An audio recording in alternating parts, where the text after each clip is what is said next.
Tracy, has your opinion of the young Cavaliers general manager changed since the deadline? I really never had one in the beginning because of the timing that he received the job. He really didn't have much time to go out and, really improve this team. But he's done a phenomenal job. He gets an A+ for bringing in the right pieces to not only make this team a contender getting out of the Eastern Conference, but in my opinion now, they could possibly win the whole thing. You wow. on me about being hot takey? Listen. Tracy McGrady. Listen. Okay. Listen. This is, I think, the best team LeBron has been assembled since being in Cleveland. With the depth. They won a championship a couple years ago. They did, but they didn't have this much depth, and they didn't have playing against Golden State with Kevin Durant. Okay, so this is an interesting conversation because I do think from like spots 3 to 9, they're better than they have been before. But they don't have Kyrie. That was a huge buffer that they don't have now, right? Or LeBron doesn't have, especially.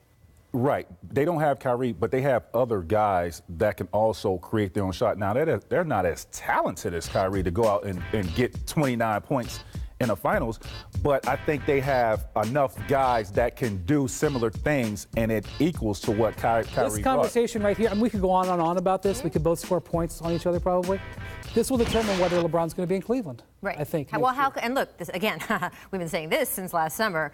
How competitive this team is in the playoffs, that's what's going to decide whether LeBron stays. That's it. All the people with this tea leave and that tea leave, and oh, he looked at this, he posted this on Instagram. Guess what? If he thinks he has a team going forward he can win with, he will stay. If he doesn't, he will. Let me say this about Kobe. Very talented team. In the summer, and there were circumstances outside of his control, I absolutely agree with you. They were not able to make a deal for Paul George. They had 2 bites at the apple. They weren't able to make it. It wasn't necessarily Kobe's fault, but they didn't make the deal. Then they make a deal for Kyrie that was not the best deal in the history of the universe. I think that's fair. So Kobe's reputation as a deal maker was, let's just say, still forming.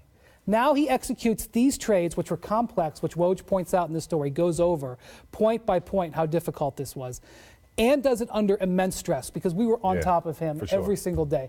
He grew up as a GM in this last week and proved that he can make a deal, and that's how his opinion of change, not just us up here, but people in the league will have more respect for him going forward. Well, here's what I think. I mean, look, one of the things I respect most about what he did in the last week was not just the deals he did, who he brought in, the decision he made, but I had a conversation with him over the weekend because I was with the team, and he just sort of said, hey, I wanted this to work because I made the IT deal, and I finally had to admit I was wrong, and it wasn't working, and I was going to go fix it.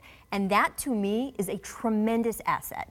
If you can do that as a GM, and there are a lot of men in this business who cannot do that, then that will help you cut your losses quicker and get back on the right track in a way that you could not if you just said, no, we had to trade Kyrie. It worked. IT worked. It has to work. So that is what impressed me a lot in this week with Koby Altman. Now, again, as you point out, Brian, that front office is the one that dug the hole with trading Kyrie and getting that load from Boston back in the first place. They seem to have maybe gotten themselves to a degree out of that hole.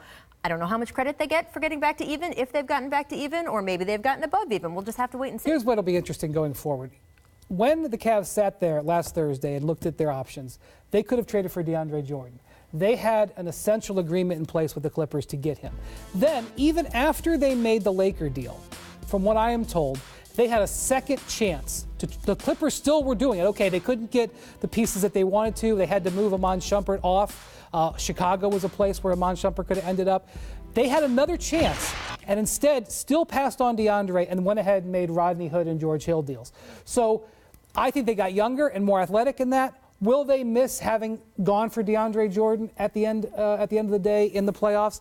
I don't know, but this is Kobe making a gambit. And also, listen, I believe in these players around LeBron. He didn't just go for the star. He could have won the press conference if he had gotten DeAndre Jordan. We all would have praised him.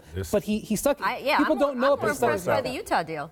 This deal works out better than trading for DeAndre Jordan. Right? As talented as he is, I think this is better. You say that because you're in the league and you know about that, but everybody out there who was on his neck probably would have been more excited about DeAndre Jordan. But again, that's a sign of maturity and someone who understands. I need to worry about what's actually going on and not the optics. And frankly, it takes guys years sometimes in a front office to learn that. The fact that he was able to do all of that this week, that really impressed me. I thought that was pretty great.